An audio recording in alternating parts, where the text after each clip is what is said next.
오키노 TV 영상은 특정 단어나 상세한 설명은 하고 있지 않습니다. 영상 시청 전에 커뮤니티에서 글을 확인하신다면 훨씬 도움이 되실 거라 생각됩니다. 명절 즐겁게 보내셨는지 모르겠습니다. 음식 준비 때문에 힘드셨을 분들, 친인척과 즐겁기도 했지만 조금은 힘들으셨을 분들, 모두 고생하셨습니다. 역병으로 인해 혹은 개인적인 사정으로 혼자 명절을 보내셨을 분들 역시 수고하셨습니다. 연휴가 지나서 기분이 다운되시겠지만 우리 또 힘내서 달려보아요. 그럼 오늘 이야기 시작하겠습니다. 얼마 전에 고등학교를 졸업한 데이나 스티덤은 동네 식료품점에서 아르바이트를 하며 대학을 다니고 있었습니다. 밝고 긍정적이고 항상 웃음을 잃지 않았던 그녀. 그런 사람이다 보니 당연스럽게도 주변엔 늘 사람들이 많이 모여들었었죠. 1989년 7월 25일 18살의 데이나는 아버지 로렌스의 심부름으로 약을 사러 4마일 떨어진 위치에 있는 상점에 간 뒤 사라졌습니다. 이날 아내, 그러니까 데이나의 엄마 조지아는 일이 있어서 집을 비운 상태였고 몸이 좋지 못했던 로렌스는 집에 남아 있었습니다. 데이나, 아빠 대신 약국에 가서 약 좀 사다 줄 수 있겠니? 그럼요, 아빠. 데이나는 알겠다고 대답하고 오후 3시경 다찌 옴니 차량을 타고 상점으로 출발했습니다. 그리고 4시가 됐을 때 아내 조지아가 집에 도착했고 로렌스는 아내에게 데이나가 아까 나가서 집에 돌아오지 않는다고 전했습니다. 처음에 그녀의 부모님들은 데이나가 몰고 갔던 차량에 문제가 있다고 생각했습니다. 책임감이 강한 그녀였기에 이런 식으로 아버지를 기다리게 만들지 않을 것이라는 믿음이 있었습니다. 그래서 부모님들은 딸을 찾기 위해 차를 몰며 상점으로 가는 길로 운전을 했습니다만 데이나를 발견하지 못했습니다. 상점으로 들어가 데이나를 보았는지 물었고 상점 직원은 데이나는 아까 이곳에 있었고 필요한 물건을 사서 가게를 나섰다는 대답을 합니다. 참 이상한 일이었습니다. 평소라면 이렇게 소식도 없이 집에 늦게 들어올 리가 없었고 어딜 가든 늦을 것 같으면 항상 부모님께 꼭 연락을 취하던 딸이었습니다. 부모님들은 데이나의 친구들에게 전화를 돌리며 그녀를 찾았지만 그 누구도 데이나를 봤다는 사람이 없었습니다. 그렇게 몇 시간이 지속되자 필시 이건 문제가 생긴 게 분명하다고 생각이 들었고 25일 밤 9시 경찰에 신고를 넣었습니다. 신고를 받은 경찰은 경계 경보를 발표하며 수사를 진행합니다. 다음 날 오전 6시 30분 데이나의 차가 71번 고속도로 남쪽 차선에서 발견됩니다. 차 안에는 여전히 키가 꽂혀있던 상태였습니다. 뒷좌석에는 25일 3시 17분이 찍힌 필립스 음식점, 그러니까 약을 사러 갔던 상점의 영수증이 발견됐지만 데이나의 다른 소지품은 발견되지 않았습니다. 그녀의 운전석이 뒤로 밀려있던 점을 보아 데이나보다 훨씬 큰 사람이 운전했다는 것을 알 수 있었습니다. 데이나의 가족들은 불안에 떨었습니다. 평상시에도 누군가에게 밉보이는 것 없이 바르게 살던 사람이었기에 이런 일이 일어났다는 사실을 믿을 수가 없었습니다.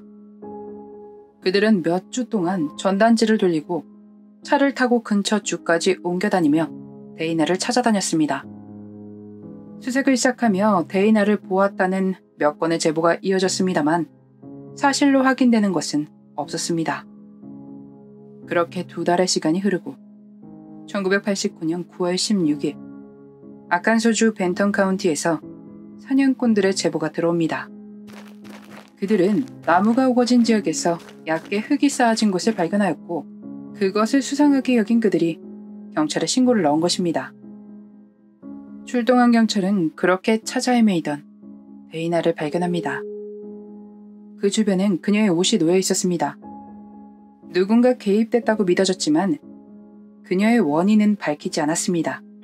경찰의 말에 따르면 진실성을 유지하기 위해 세부 사항은 밝히지 않았다고 합니다. 그냥 아무것도 할 수가 없었어요. 내 자식이 그렇게 됐다는 사실을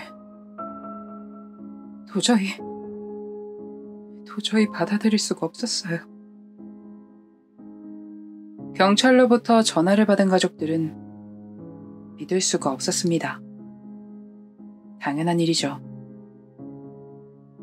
이후에 많은 사람들이 용의자로 의심됐습니다. 그 중에 마이클 얼 맥밀런이라는 남성이 있었는데 그는 데이나의 고등학교 동창이었고 데이나에게 여러 번 데이트 신청을 했지만 매번 거절을 당했습니다. 그런데도 자꾸 들이대니 데이나는 그를 불편했었다고 하네요.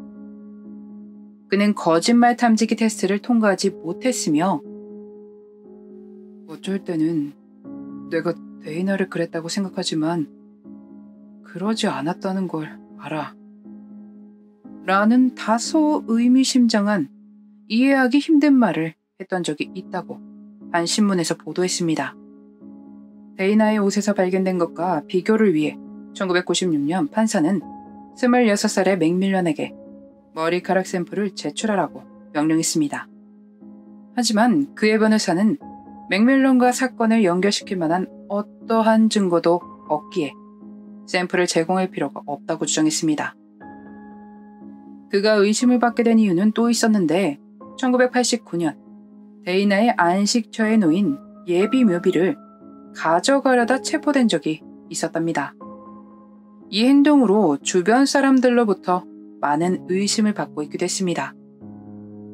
이것에 대한 반론으로 그는 데이나의 사건이 일어났을 당시 해군에서 복무 중이었고 장례식을 놓쳤기에 슬픔에 잠겨 곧 버려질 예비 묘비를 가져간 것뿐이다 라는 주장을 했습니다.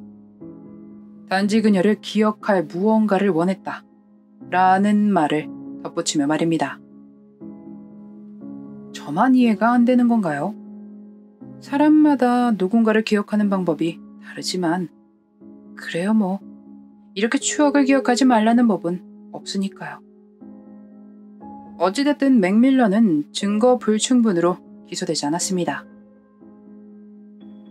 오빌 미첼 구딘이라는 맥밀런 다음으로 유력한 용의자가 있었습니다. 데이나의 사건이 일어났을 당시 경찰이 구딘과 그녀가 알고 지냈던 사이였는지 확인하진 않았습니다. 경찰은 그가 데이나의 사건에 연관되어 있다고 믿을 만한 정보가 있으며 이것에 대해 맥밀런에게 확인해 볼 계획이라고 밝혔습니다. 그녀의 사건이 일어난 지 31년이 지났고 중간에 다시 자세히 케이스를 둘러보고 있지만 여전히 미해결인 상태입니다. 안타깝게도 끝을 보지 못한 채 아버지는 사건이 있고 10년이 지나 세상을 떠나셨고 오빠는 2015년에 세상을 떠났습니다. 지금은 어머니 혼자서 정의가 내려지길 기다리고 있습니다. 무엇 때문인지 모르기에 딸을 찾아가지 못합니다. 누구도 이런 일을 겪어서는 안 됩니다.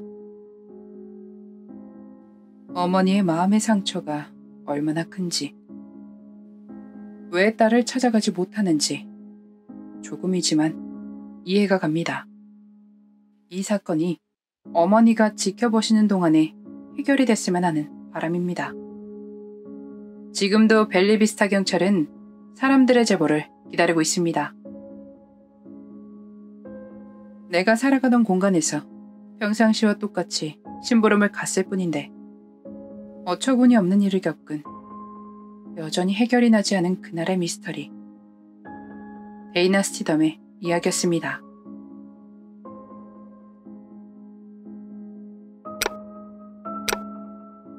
마지막까지 시청해주셔서 감사합니다.